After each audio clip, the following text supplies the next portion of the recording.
you need to be spending from 9 a.m. to 1 p.m. strictly on seller leads. So can you, and again, I know this is probably a rookie question. No, it's go ahead.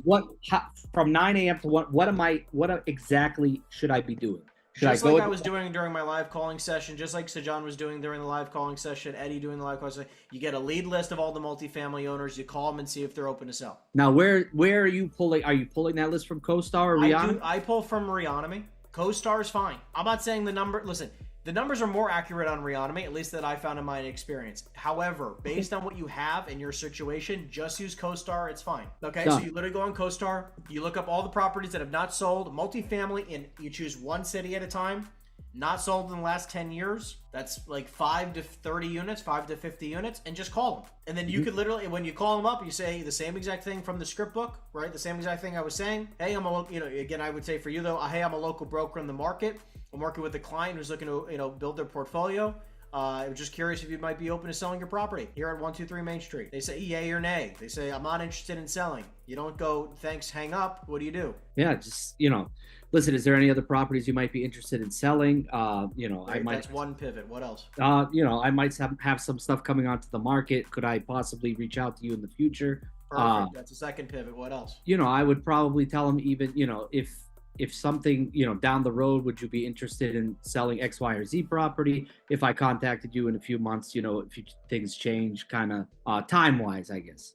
Something. Another one could also be, do you have any vacancy in the building that you need support leasing out? I like that. Right? So immediately, as soon as you call somebody, you got 3 different options. You can click them back as a possible different seller. Maybe he has one other property. Click them to, now you shift to the right, which is, do you happen to be open to buying something else just like you have here? Or you can go to the other direction, which is, do you have any vacancy? I like that. You can go in any one of those directions. I didn't even think of the vacancy part of it. But right, okay. So this is why because here's the good thing, right? If they say they're open to selling, cha-ching, boom, we can either, we could have a buyer that we have off market, or we could try to list the property for sale. Either one's perfectly fine with me, does not matter. Next, may have another, maybe they're not interested in selling at 123 Main Street, but they'll sell 127 Main Street. Also good with us. Now they say they're not interested in selling. Not interested in selling anything in my portfolio, but we're constantly looking to acquire. Amazing. I just added another buyer lead to my list. So now if I come across another person down the street, down the block, in the same city, same county, whatever, who is interested in selling, I can bring it to that person,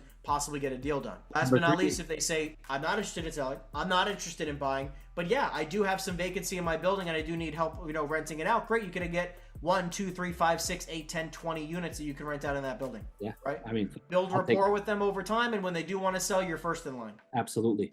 Okay. I didn't think about the vacancy one. That's stuff. So keep in mind the pivot, because and just look, read the room when you're on the phone with them. It does. I am not attached to any of those directions. I just want to know which one we're going down. That's all I care about. Right. Okay.